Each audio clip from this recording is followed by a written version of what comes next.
మరొక రివాయత్ ప్రకారం ప్రియ ప్రవక్త సల్లల్లాహు అలైహి వసల్లం తెలియజేస్తున్నారు, రంజాన్ నెల ప్రారంభం కాగానే స్వర్గ ద్వారాలు తెరవబడతాయి, నరక ద్వారాలు మూయబడతాయి మరియు శైతానులకు సంఖ్యలు తొలగింపబడతాయి.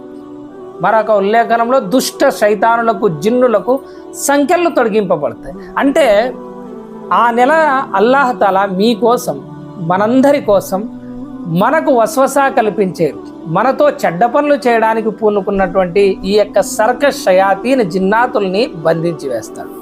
మన కోసం కారుణ్య ద్వారాలు తెరుస్తున్నాడు, మన కోసం నరకాగ్నిని మూసేస్తున్నాడు, నరకాన్ని మూసేస్తున్నాడు. మరి తప్పులు ఎందుకు చేస్తున్నాం భయ్ అంటే, శైతాను వల్ల కాదు చేసేది, నీ మనసులో ఉండేటువంటి దుర్బుద్ధి వల్ల చేస్తామన్నమాట తప్పు. అప్పటికీ ఆ రంజాన్ మాసంలో కూడా ఎవరైనా సరే పాపాల జోలికి పోతున్నారంటే గుర్తుపెట్టుకోండి, అది శైతాన్ వల్ల కాదు, వాడి మనసు, వాడి నఫ్స్ యొక్క దుర్బుద్ధి వల్ల పోతున్నారు.